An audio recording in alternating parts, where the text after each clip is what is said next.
Play like a champion today. It's the Fighting Irish Squad Show. Everything Notre Dame Fighting Irish every week. Breaking down the biggest news and game-changing plays the way only Locked On Podcast Network can. Wake up the echoes. The Fighting Irish Squad Show starts now.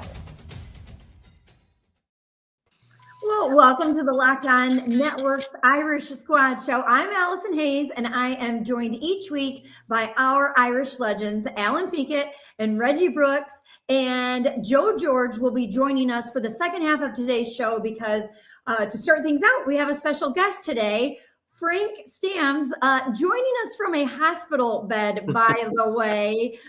Frank, a defensive lineman on the 1988 National Championship team, a consensus All-American, went on to be the second-round pick by the LA Rams in the 1989 NFL Draft, where you moved to linebacker. But our very own Alan Pinkett, he told me something today that I did not realize. And you want to know what it was? Yeah. You can guess what it was. Frank actually started out as my fullback. And he was a very reliable fullback. It was good to have somebody, a big hoss in front of you. You can go ahead and tell him the truth, Alan. Yeah. Well, I ended up with 1,100 yards that year, so you must have been doing something right when everybody knew I was going to get the ball. You would have had 2,200 yards if you had a decent fullback. I did. I had you, and I had Tom Monahan. Tom Monahan, by the way, is a true Rudy story. He was a guy who was a walk-on and played very well. But behind both Frank and Monty, I was able to have success that year. So I appreciate all the blocks, my man. Mono was built for that position, wasn't he? He was great at that position. He looked like a little fire hydrant. He sure did, man. Sure did. Well, really quick before we move forward, because our listeners and viewers are probably wondering what's going on, if you're okay, Frank. So just give us a quick thing letting us know why you're in the hospital. I'm sorry about the beeping machine, but I just tweaked my knee over the weekend a little bit, and just had to come in and get some rehab on it. So it's no big deal. So can we ask what you were doing over the weekend? As Stonebreaker would say, I'm okay, Frank. How are the fans taking?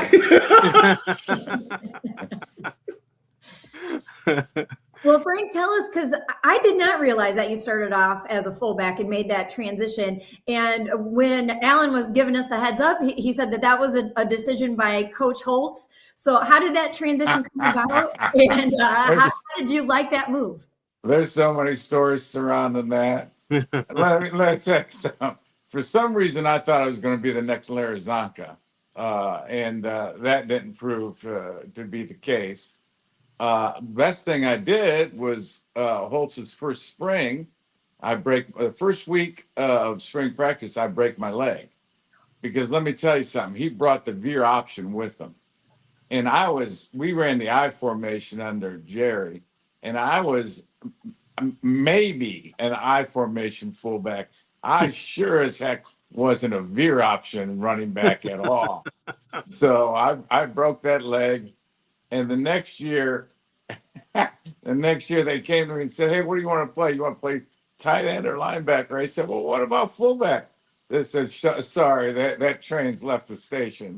So the story goes, a lot of guys were involved. A couple guys, Barry Alvarez had a lot to do with it by wanting me to play linebacker. Lou had the wisdom knowing that, hey, listen, that's not where I'm going to best serve the team. So I ended up playing for Barry at linebacker. I did say that, hey, I'll play linebacker. And really, that was a natural position for me. Robert Banks always told me that I was a linebacker playing fullback. So I said, well, I might as well take RB's advice. And so that's when I made the move to linebacker. Well, I love that. And we talked with Reggie about Coach Holtz. And one thing that, Reggie, you said in that conversation was just, he was so small in stature, but yet he absolutely commanded the room. He had this massive presence about him. And so Frank and Reggie, I'd really like to hear from both of you. Just, a lot of people try to do that in their lives as bosses, as coaches, whatever you want to say. And not very many people are very successful at that. And Coach just seemed so natural of a leader. What were the characteristics that you guys saw in him that, despite his stature and being so small, that he just really felt so big in your life? I'll let Frank take that one. No, go ahead. Go ahead, Reg. Go ahead. No, except for me, it was just like I said, it was the presence was when he comes into your home, as a recruit, and the impact that he makes on your parents. I just remember him, he recruited my brother as well, and they had a pretty good system. Benny Serrato was the recruiting coordinator, and he just had a great way of setting the stage for the household that Coach is going into, that he knew all the right buttons to push. And like I said, when I got to Notre Dame, the freshman came in a week early, and, you have this perception of Coach when he was in your home, he was the nicest guy, had parents like just, oh my gosh, loved him. And then he's ripping you a new one. And this is your first experience with that. And I've had some coaches, high school that were hard, but it was like, whoa, where did this come from? And it's kind of a shocking experience because, like I said, this little guy is just like jumping in your grill and you're like, what the hell is going on here? And it was so shocking and jarring the first time. And, he had a way of, like I said, he's going to get his message across. And he's going to do it because he knew how to project from that little small body to let you know, hey, get your head out of your behind because, we're all about perfection and doing things the right way. And that was just the first moment that I experienced what was considered Lou Holtz at his finest. And Frank, for you, you were a part of his first team, and of course, he went on to win a national championship, but his first season, it didn't start out that way. There was a rough patch there. Well, it took Wes and I a few years to bring Holtz up to speed. Oh. And, everybody says that, we had to get used to Holtz. No, Holtz, we being the older guys on the team, we had to make sure that he acclimated the right way to Notre Dame, and he did. He came around. But Thank goodness for you, Frank. Yeah, listen, that guy, it didn't matter if he was 5 foot tall, 7 foot tall. It's the way he presented himself. He was one in a million. And, we were so lucky to have him as a coach. And he just came at it with, all the passion and all the enthusiasm that in the world you could. He was a great head coach. And boy, when he said something, you listened and you didn't make the same mistake twice. He was a disciple, I got to believe, of Paul Brown. Paul Brown believed that it's a game of mistakes. The team that makes the fewest mistakes wins the game. And that was Lou's thing is, hey, listen, we don't, we got those 7 things that we never want to do. Give up big plays, penalties, what were the other things? Turnovers. Right. You eliminate mistakes. The more mistakes you can eliminate, better chance you got winning the game. And, he's just such masterful as far as leadership and getting his point across. And, I never really, to be honest with you, I never really took notice to how big the guy or small the guy is. And, he had the whistle, he had the power, and he was the head coach. One of the things I'd like you to elaborate on, because I remember the very last meeting that Coach Faust held with the team, and we were in that small, cramped auditorium. And then after Coach Faust left, and all the seniors left, at least those who had no more eligibility, Lou Holtz came in the room, and it was quite a difference when he came in the room. Can you share that experience with the folks? Because I only heard about it because I wasn't in there. Those are things that, those are things you just never forget. And, there was great anticipation on meeting the new coach. And, I tell people I smelled him before I saw him. And the reason I say that is because he smoked that pipe. And I smelt that pipe from the back of the auditorium, and he came down. And of course, story goes, he did kick Lanza's feet off the podium, and he got up there. And I'll tell you guys, Allison, you've never seen a guy take charge of a team like that. And from that day on, he never wavered one iota from his mission. And you were either going to be part of it or you're going to be left behind. And he's by far the greatest leader that I've ever been around. I've been around some good coaches like we all have, but you talk about discipline, passion, a belief, a commitment. The guy walked the walk. And I'll go ahead and throw in there were a lot of guys that were slouching in their seats and just real comfortable. But in a Lou Holtz meeting, your ass had to sit straight up. And don't you dare wear a hat.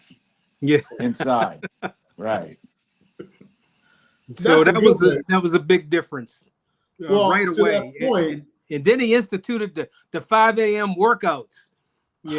Which I was always a workout in the afternoon guy, so I didn't attend the 5 a.m. workouts. Some of my teammates that had lost their eligibility did go ahead and attend those workouts, but I didn't do it because I figured out I could work just as hard in the afternoon, and I was just good friends with the pillow at 5 a.m. So I was cool. Well, you walking. That was the thing. Winter conditioning was grueling. Like I said, he had established a lot of the things that he was going to do or have in there by the time I got there. And, they had won the national championship. So there was this, you hear about little things. Like I said, my brother was there. He'd gone through it. But it's a completely different dynamic when you actually are going through it. Because like I said, Notre Dame was a pedestrian campus. So we had to walk from our dorms to Loftus, and there's no more lonely a feeling as you're going to have of walking across campus, especially if you're on, South Quad, walking all the way over to Loftus, and it's just snow piled up, and it's dark, and you're walking by. I was in Fisher, we didn't have a lot of people in Fisher, and so you got to leave a little early. So to get there in time, you had to leave, and again, you have to be early. It was if you're on time, you're late. So the first time when I was like, man, walking across campus like this, and I'm from Oklahoma, so I'm familiar with the cold, but the cold in January, February in South Bend, whole nother ball game. And I'm like, do I really want to do this with my life?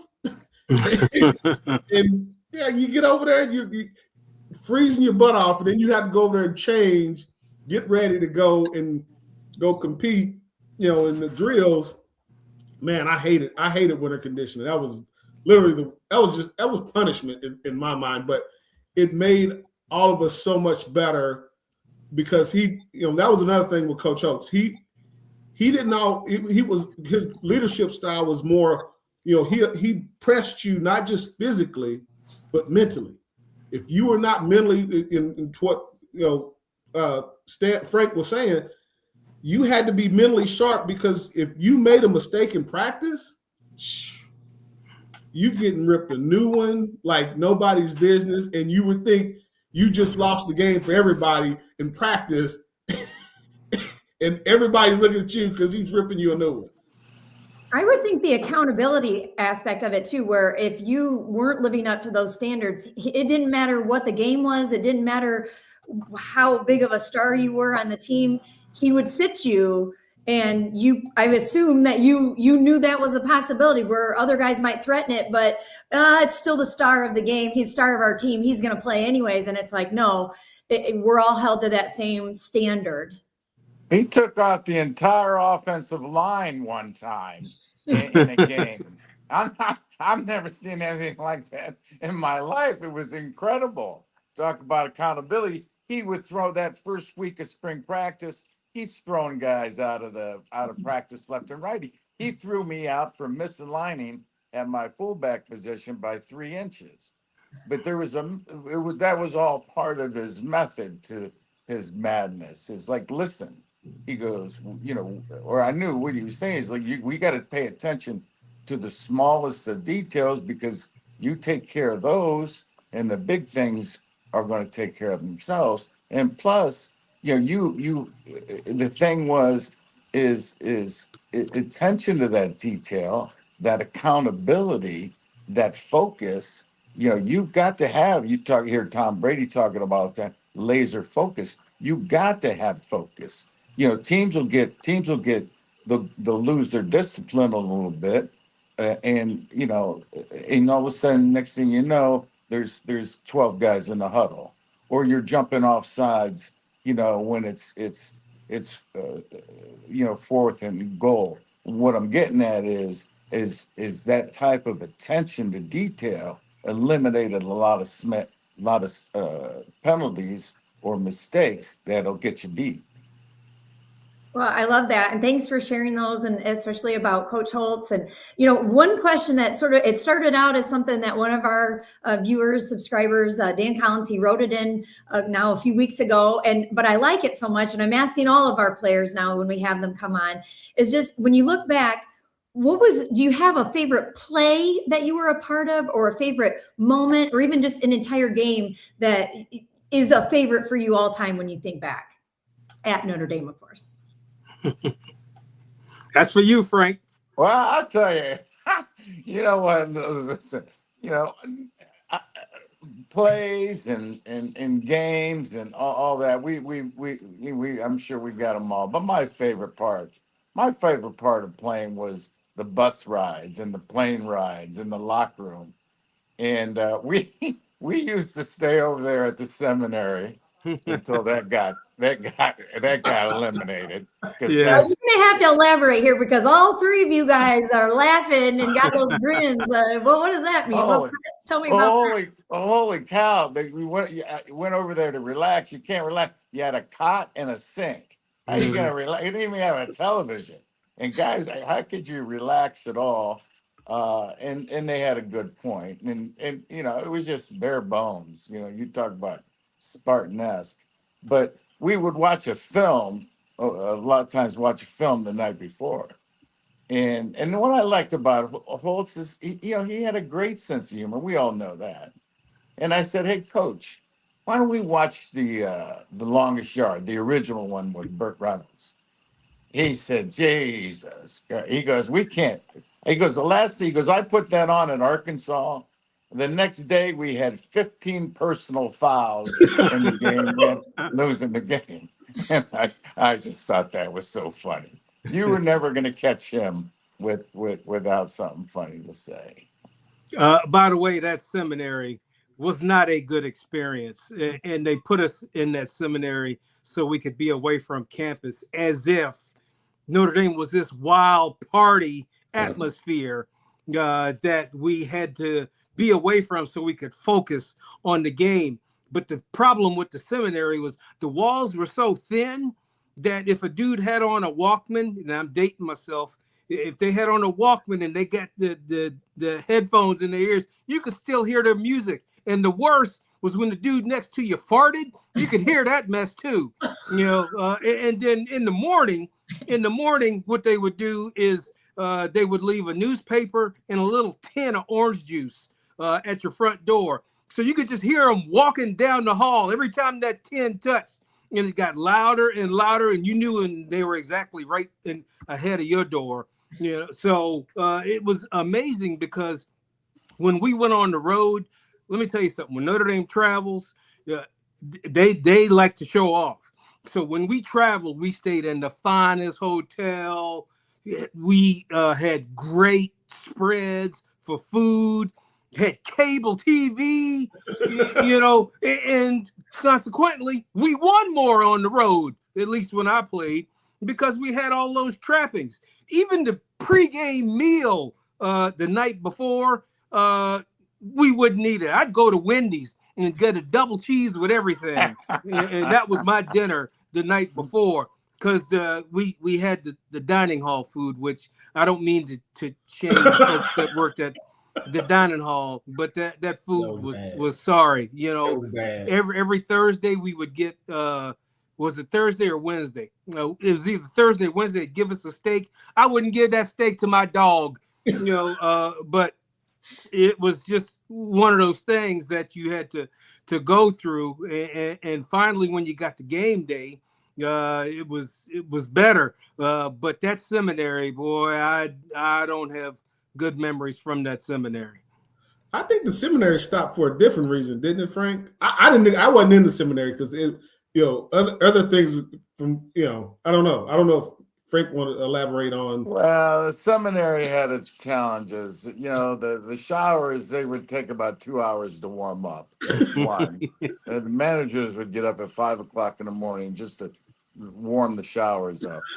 A lot of the guys were complaining because it just didn't, there just wasn't a relaxing atmosphere, and some guys thought it was haunted. And I remember one time, so Holtz, he was getting an earful from the players about the seminary. So what he did, he goes, well, I'm going to find out for myself.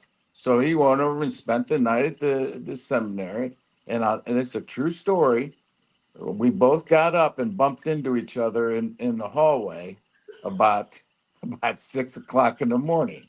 Now, I see my head coach in his shirt and shorts. All right, it just takes a whole new perspective on things. You thought he was skinny and small in stature before, but I let that go. And the showers were going. The manager turned the showers, and he was there, and I knew why he was there, to evaluate whether or not we would stay. Nobody wanted to stay. And I said, Coach, you see, this place is haunted. We got to get out of here. Showers are on, and nobody's in there. Nobody turned them on.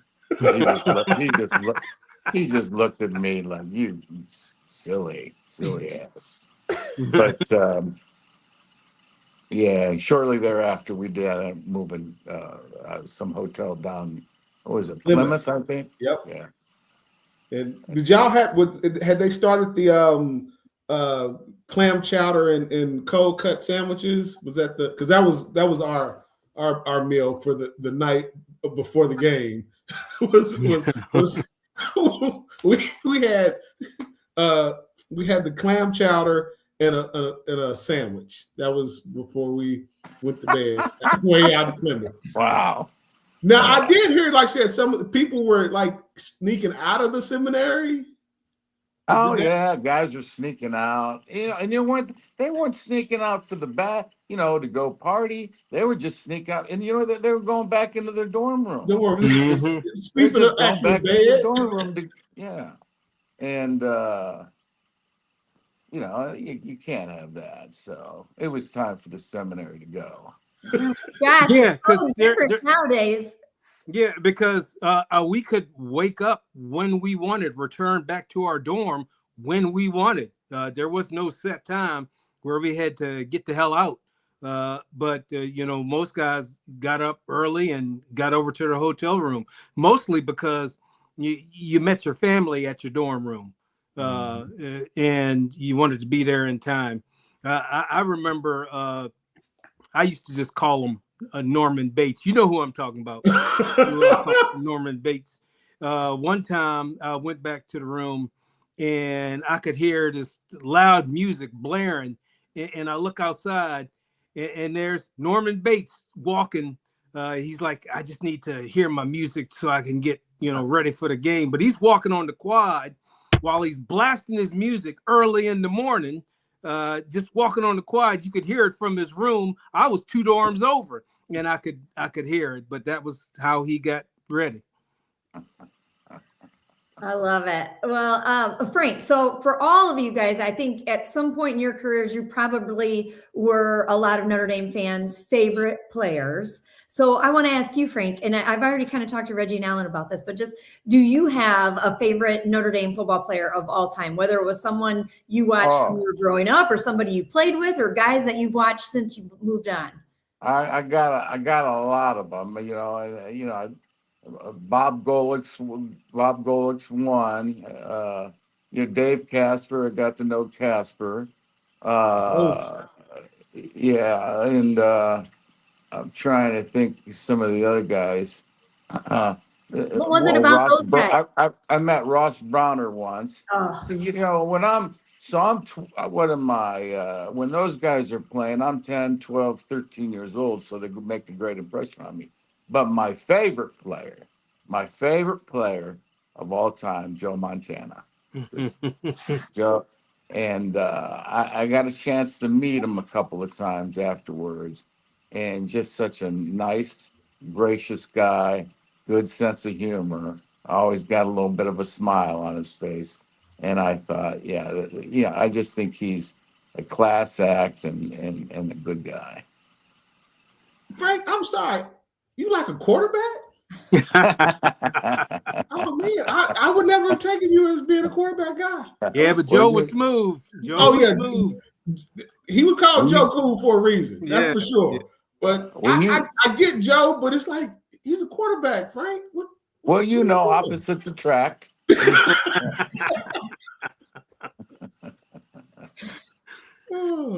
Well, we're asking all of our fans that watch the show to chime in, give us their top 10. And that email address is irishsquadshow@gmail.com. So if you're watching, it's not too late. You can email us your top 10, even just your number 1, however you want to do it. And Reggie, Alan, and Joe and I will be breaking those down as we move on throughout this off season. All right. So Frank, you've talked about some of those good stories from the past. How much, and you don't have to be like a perfect sports analyst here or anything, but just, looking at this year's Notre Dame defense, what they've done these past couple of years and heading into this season now, just what are some of your thoughts on the current defensive line, the linebacking core? And do you think that they've got what it takes to maybe actually get another national championship, the first since you did it back in '88? Yeah. Well, absolutely. I'm a believer in the team, and I'm a believer in what Marcus Freeman, the direction he's got them going. And when I say that, I want to couple also how they're getting better. I think this past year's team was better than the team the year before, and really that's to me that's the important thing. I think the defense this year was better than the defense last year.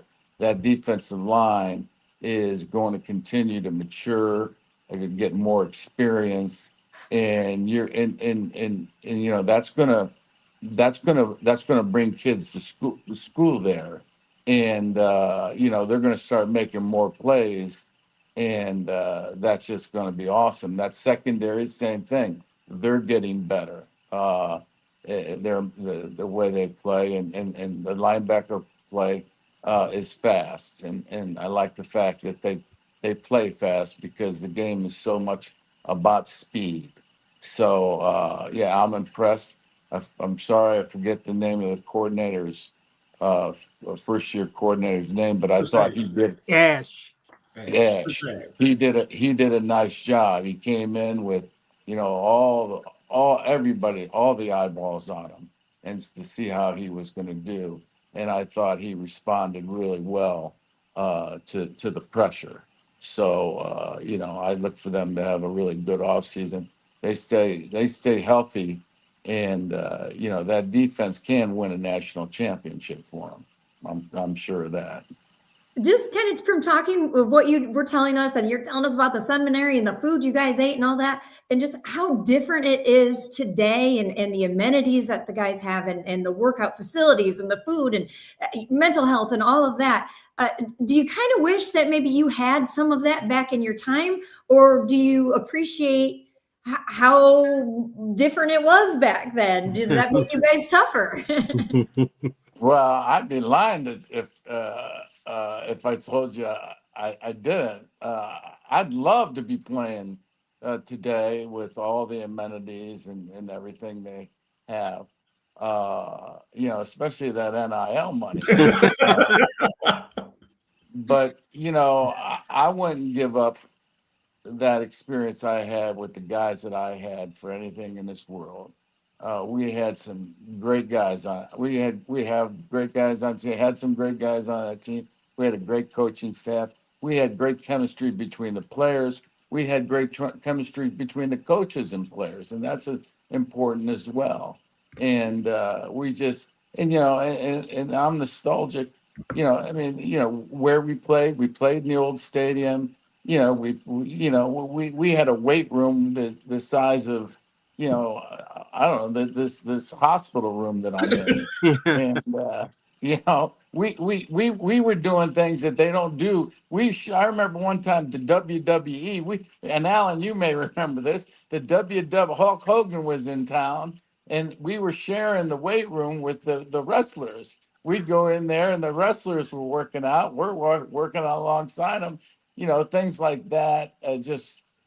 Great, just great memories of everything that went on back then. And, it was done a little bit differently, but I like the way that it was done. And, I love the fact that a lot of it was old school. And that's the way I feel about then versus now. Who was the weight strength coach back then? It was it was Gary the Troll Weil. Gary Weil, yeah. Yeah. He ended up going to the New York Yankees, and being their strength and conditioning coach. Steinbrenner came and spoke to us at our banquet. That's my senior year. Yep. Yeah. And Gary was Gary was from the Bronx, lifelong Yankees fan. Went up there and started a conversation with Steinbrenner, and they got to know each other really well. And then when Holtz came in, he was looking to make some moves, and Gary was, part of that. And so Gary, wrote and asked for a job with the Yankees, and talk about a guy that he went from a great position to an equally as great position, we'll say. Well, that's awesome. Thank you so much, Frank Stams. Of course, in case you're just tuning in, he's okay. He's in the hospital just a tweak in the knee. He's healthy otherwise. But seriously, Frank, I always love getting to talk and interview you. Thank you so much for joining us. And hopefully we'll catch up with you when you're in town, if you come in town for the Blue Gold game. Oh, Allison, I can't tell you. I think the world of you. I think you do a great job.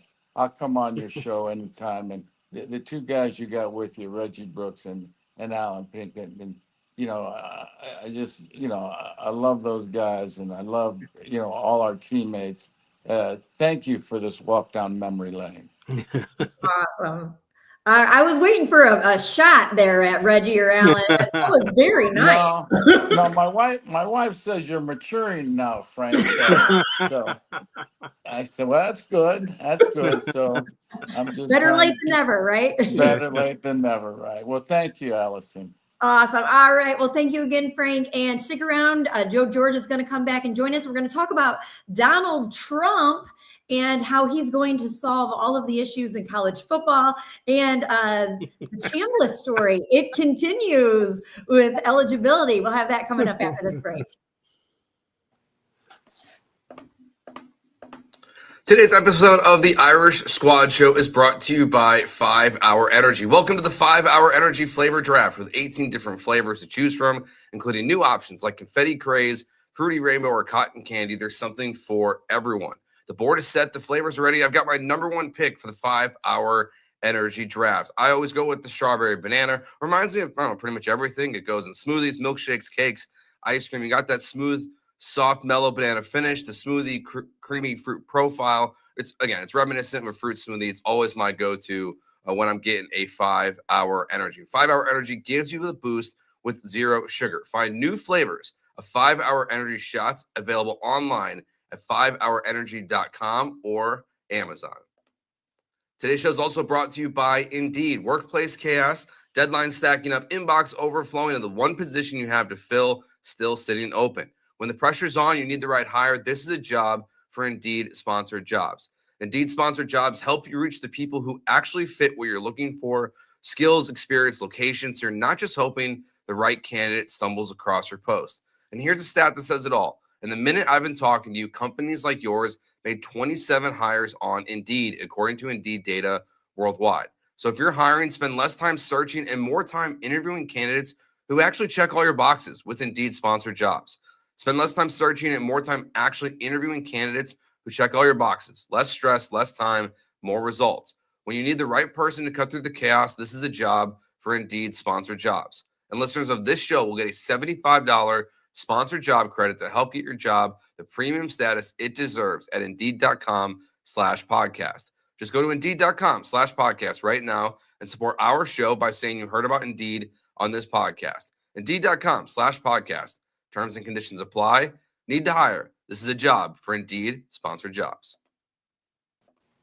All right, guys. So we had a big collective. Thanks again to Frank Stams for joining the show. Really enjoyed that conversation. I have a lot of questions about the seminary that we'll have to maybe spend an entire episode in this offseason about. But big collective of people at the White House, Nick Saban included.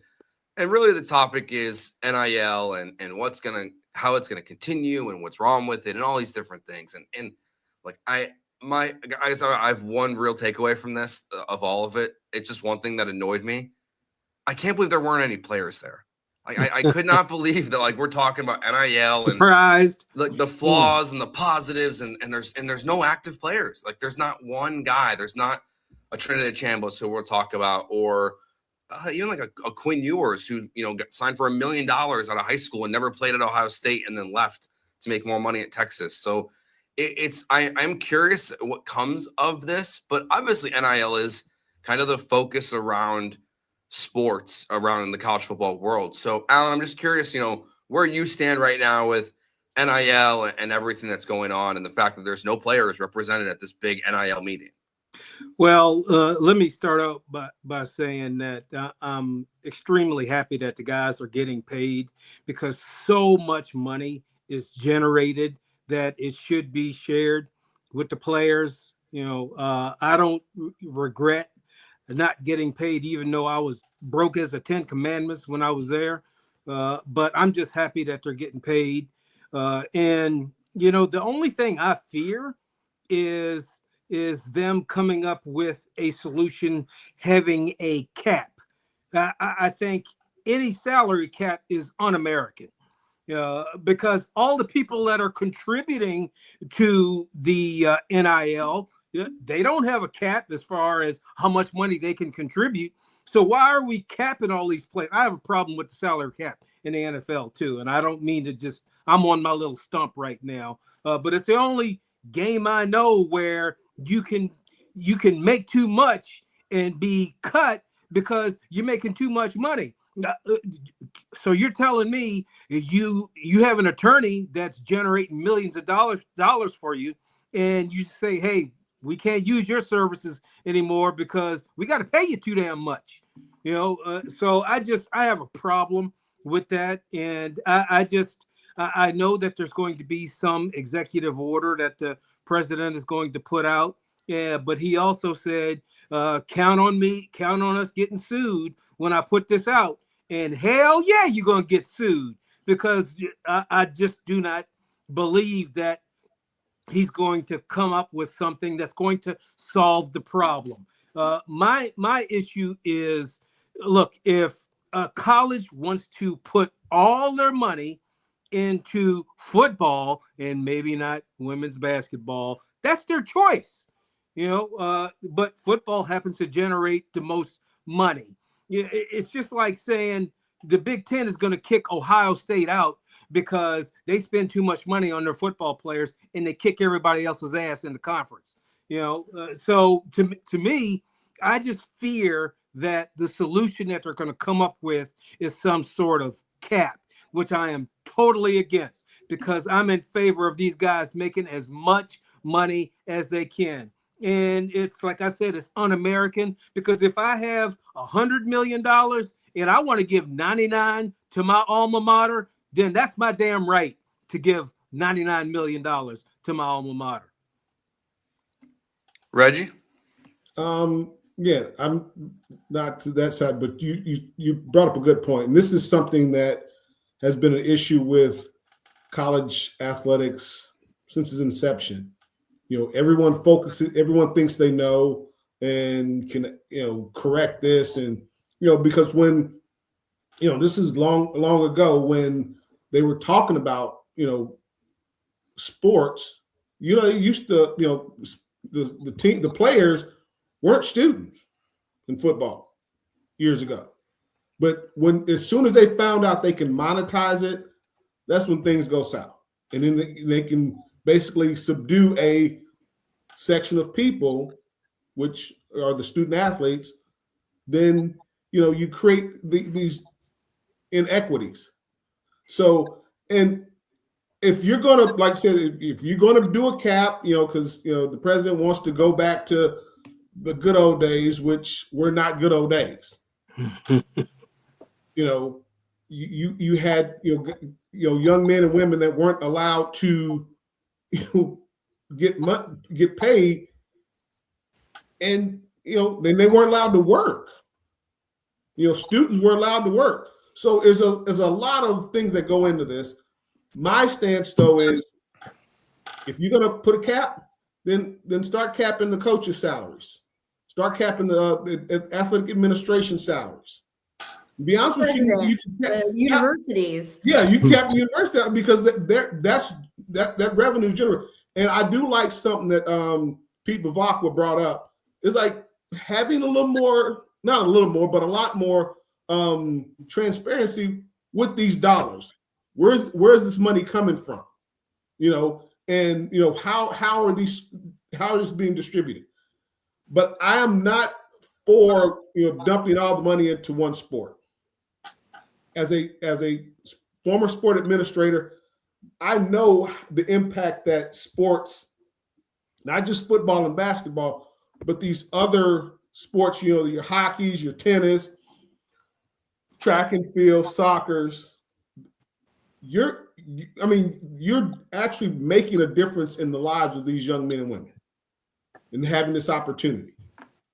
But if you're going to be forced to share these dollars, I think it needs to be done on a more equitable basis, because the other part to this is, you're giving this money to these kids that they're not ready for, and they're getting duped out of it before they even get to school with these advisors and agents who don't have an understanding of the dynamics of the pay inequities or the pay scale, because there is no pay scale.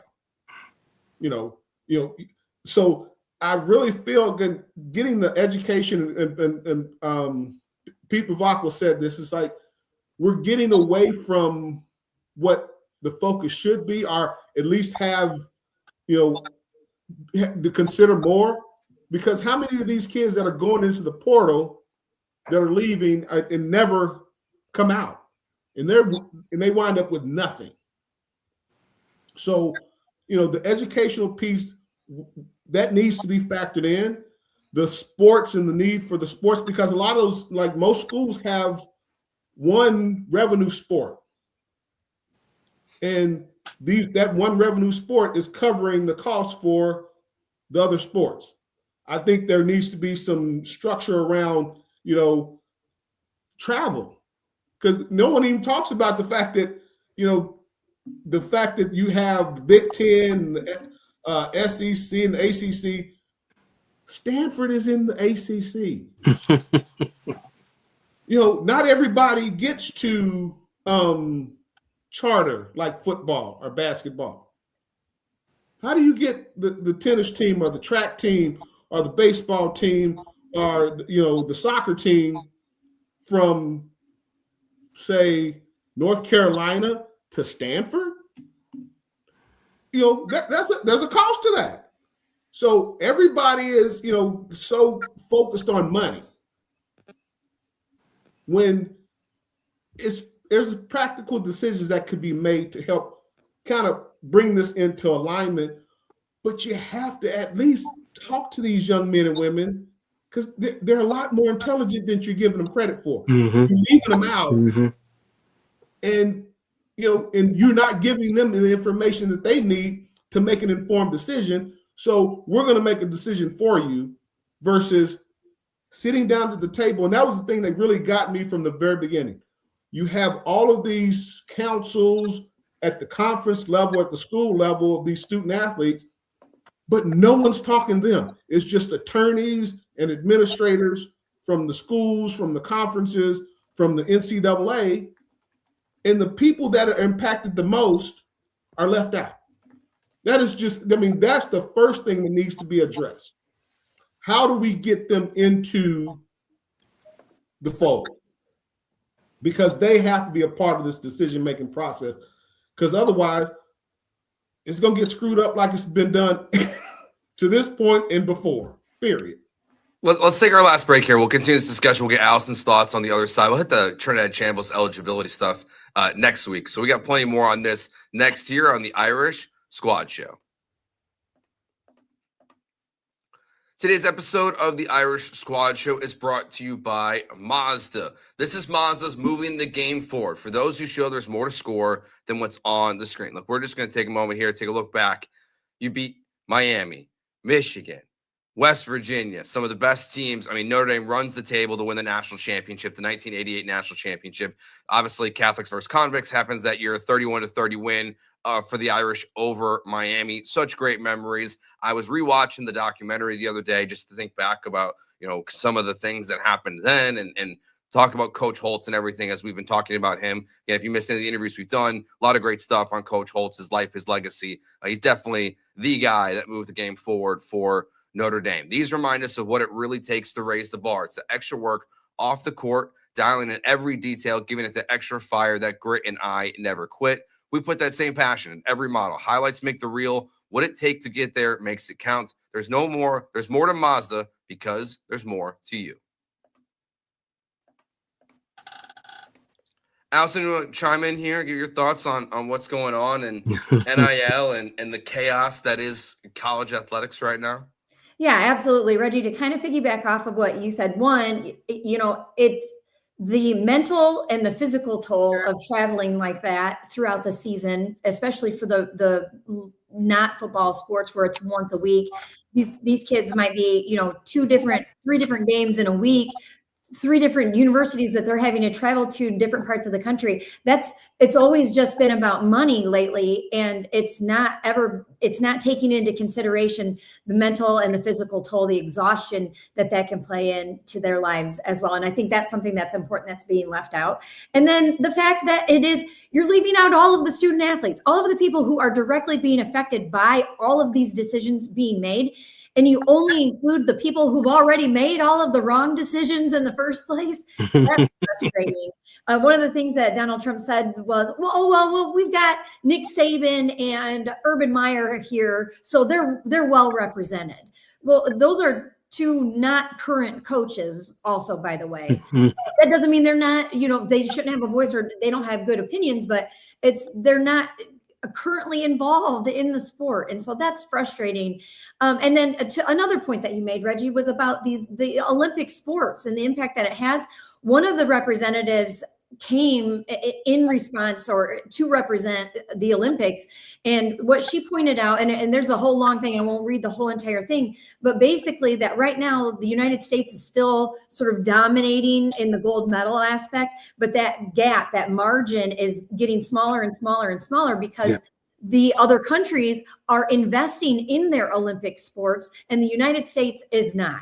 And she brought up, she said, we know what happens when those investments are reduced or disappear. It hinders the future pipeline of Team USA. But frankly, it threatens the future health of sport in our country, and we cannot wait for the economic pressure to create this crisis. And so I just thought that was an interesting aspect that I hadn't even really thought about, was if we're putting, there's so many millions and millions of dollars that are going into football, and it is generating millions and millions of dollars. I don't necessarily have a problem with that, but it's all part of the overall experience of college. And it's not just football at these universities. We're producing doctors and lawyers and teachers and engineers, and those are student athletes who are tennis players and swimmers and divers and wrestlers, and they are relying on the money from football to trickle down to help invest into them and to their careers athletically and academically. And so it's just everything has been so much about the money and millions and billions of dollars for football, and we're forgetting about the other aspect of what amateur sports is about, collegiate sports and getting the college education and all of those aspects as well. And to your point, Alan, I do agree with you. It's not fair to put a cap on it. If you're helping to generate millions and millions of dollars, you are due some of that money back, and you're not putting a cap on how much money the university is bringing in. You're not putting a cap on the president's salary, the football coaches' salaries. We're not capping that, so you shouldn't be capping the players as well. But I think it's more than just NIL. I think a big aspect of it and I'm hoping that's going to be addressed is the transfer portal aspect. That is what's sort of also been out of control in all of this, and the amount of guys or players that are transferring, the amount of times that they're transferring, making a commitment for a certain dollar amount and then reneging on that agreement that was made. And so it's, I don't pretend to be an expert on this and to know the answers to it, but it's just all of it's gotten so far out of hand, and there does need to be some involvement, I guess, where they start to rein it in. And I don't know how you overcome the lawsuit aspects of it, because as we were going to talk about today, we'll talk about now next week, but you look at Trinidad Chambliss and they make a decision, and then there's an appeal to that decision, and now there's an appeal to that decision. So everything is going to get so caught up in litigation. And I don't know that having the government step in is exactly the right move, because I think in some ways that's kind of where this problem really went haywire in the first place, was when you had the government stepping in, Congress is stepping in. Then you're also having it at the state level. Well, you've got judges who graduated from that university, so there's just, how do you rein all of this in? I mean, I don't understand how you can even kind of get a handle on it at this point. And so I don't know. That's all Yeah, I think the only way to really solve this in any way, frankly, I think you have to do a lot of things, and that's the problem, is they have to do a lot of things to fix it. I think you have to get rid of NIL, I think, and just turn them into players, just pro players, essentially. Just give them contracts. And then because that can, and I think you can do it in a way that doesn't cap how much the player can make. But, maybe the team has a salary cap, which I think would be good, because it is, Oregon's got Nike behind it, right? They got so much money. Texas Tech now has billions of dollars supporting it. I don't know who the richest Notre Dame alum is to fund this program. Down here in Houston, we've got Tillman Fertitta, who runs, all of the, Saltgrass and Bubba Gump and all of those. And he's funneling money into the programs. And it's just you have certain schools that do have clear advantages because of just who happened to graduate from their university or lives in the area. So I think a cap for the overall roster could be good, but I do generally agree with you too, Alan, of where it's also not really fair. And look, they've got a lot of problems. In January, Rutgers, which cry me a river, you chose to go to the Big Ten, but they claim that they've lost $500 million since they joined the Big Ten in 2014 because of travel and things like this. Well, then it's you probably should have stayed in the Big East. Same thing with USC, with complaining about all the travel they have to do and why they don't want to go to Notre Dame and have this tougher schedule. So these colleges and these coaches and things like this, they all complain. And isn't that why Nick Saban quit? because of NIL? Like, isn't that why you stopped coaching? Then now he gets to be part of this process. So it's interesting. I think, Reggie, as you said, you can't really go backwards now because these guys are just going to get paid under the table again, just with bigger dollar amounts. And you can do death penalties and everything like that, but like, what does it really solve? I don't know. We'll wrap here because I know, Alan, you got to run, so I'll hit you first. Yeah, I gotta jump, but all good points. Glad to hear the opinions of you three because you all make valid points. But I think the one that stands out to me, the two coaches that supposedly represent the players aren't currently coaching, so, and one of the reasons they're not coaching is because they didn't want to have to deal with the NIL stuff. I know that Coach Saban didn't like the fact that he's on a plane flying home and dudes are walking up to him saying, hey, you got to up that money a little bit if you want me to stay. He doesn't want to have to deal with that. And that's sort of the difference between the college coach and the NFL coach. The college coach is a dictator, where in the NFL, it's a partnership. So, hell yeah, the dictator is going to feel threatened if he can't control everything. But I'll end with this because I do have to jump.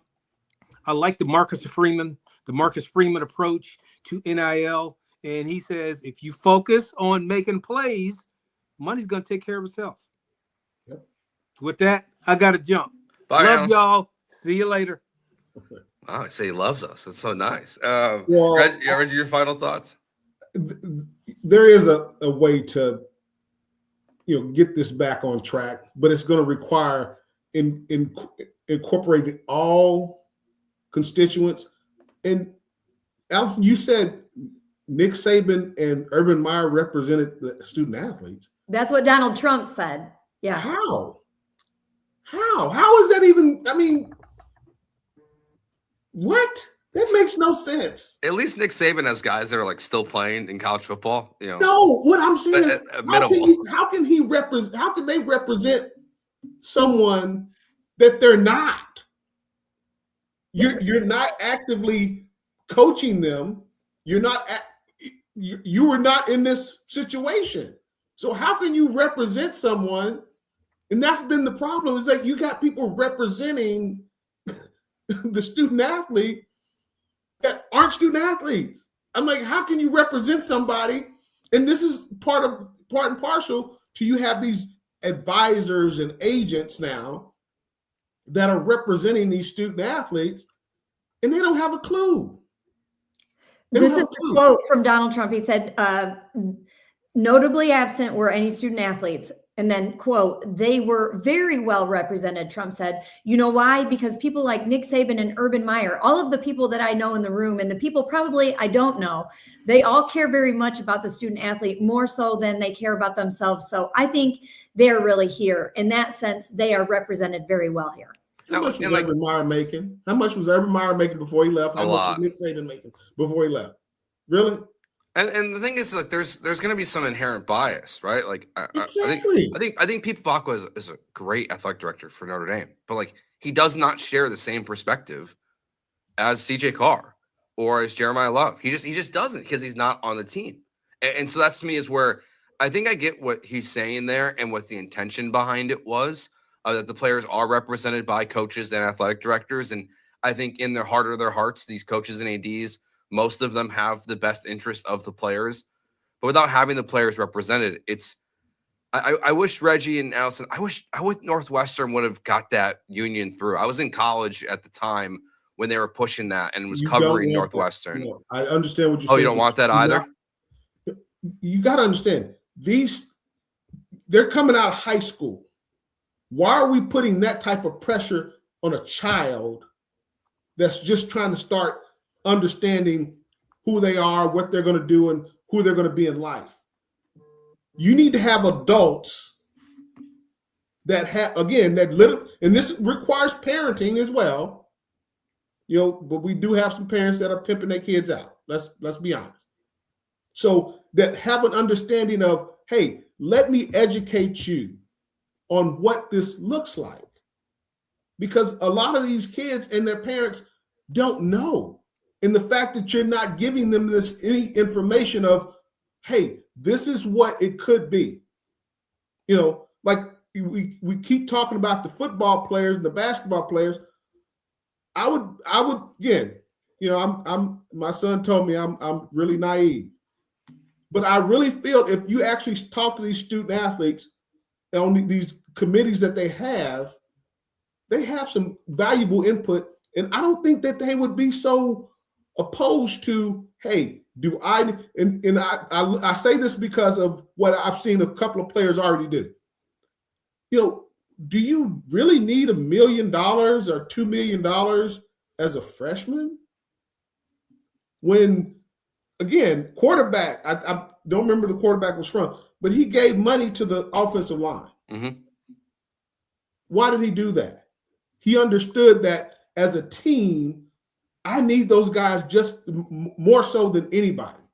They're protecting me. So I need to be there for them. And we need to take it back to what sports is about.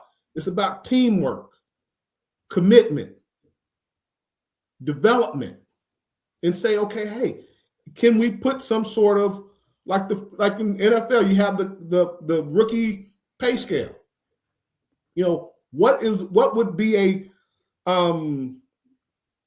fair and equitable number to put to a sport? Because you also don't want to put a kid in a position where they're actually an employee, because they're gonna have their lifetime to work. Let's not put them in that position this early. And you talk about the contracts that they're signing.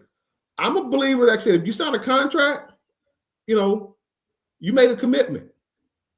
So you need to honor that commitment. That's what my father told me when I was trying to transfer from Notre Dame, wanted to come back to Oklahoma. Well, hey, you made a commitment, honor that. That taught me something. Not to, when things get difficult, to run. It says, okay, hey, how can I overcome this difficult situation right now, which I feel is just the world's falling apart, but it's not. I lived, I grew, I matured. So to put this type of pressure on these young men and women at this stage in their life is unfair, but I'm all for that. They need to be paid because they're part of bringing in because the money is what it is. So I think you got to go back to the basics, start and get all of the constituents in the room that are impacted. And that's ADs, coaches, current coaches that are actually coaching kids, but it also needs to be the sports, the Olympic sports, that they have a say in this because they're profiting from the success of these football and basketball programs. Own that, but say, hey, you're being you're a benefit to me. And a lot of times, if I'd have heard that from the other sports, man, that would make me feel like, hey, I'm doing something not just for me, but for other teams. And that still matters when you take care of other people, when you're there to help support other people in your community, which that's what a university is. It's a community.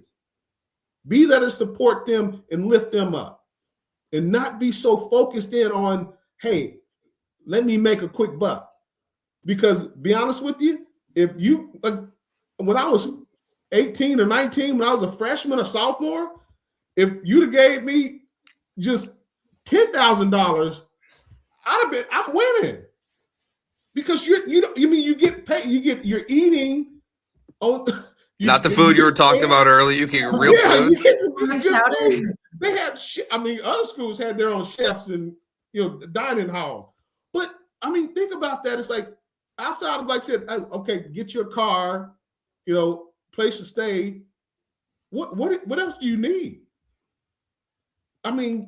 If you're providing something that's changing the lives of another human being at that level, the scholarship that's going to a soccer player, the scholarship that's going to a track and field athlete, a swimmer, diver, man, that has a bearing on your life to say, hey, I'm doing something.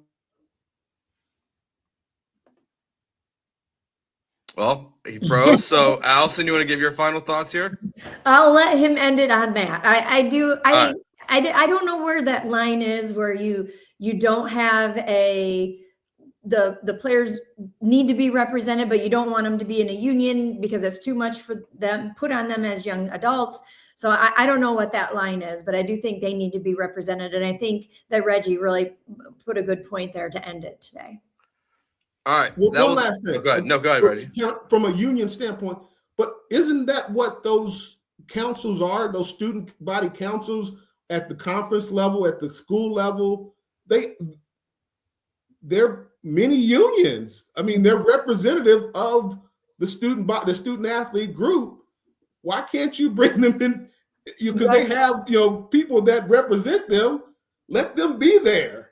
And, you already have those entities in place. So it's not like you have to go form a whole separate union. You have people that were voted by their peers for these positions. They're already there. Just use them. Yep. All right. Next week, we'll discuss more on the future of eligibility in college football. We'll get closer and closer to our top 10 countdown, top 10 players of Notre Dame of all time. We'll start that next week, but that will do it for this week. Thanks again to Frank Stams for joining us earlier in the show. So for myself and Allison, Reggie, and Alan, we'll talk to you guys next week. Enjoy your week. Peace.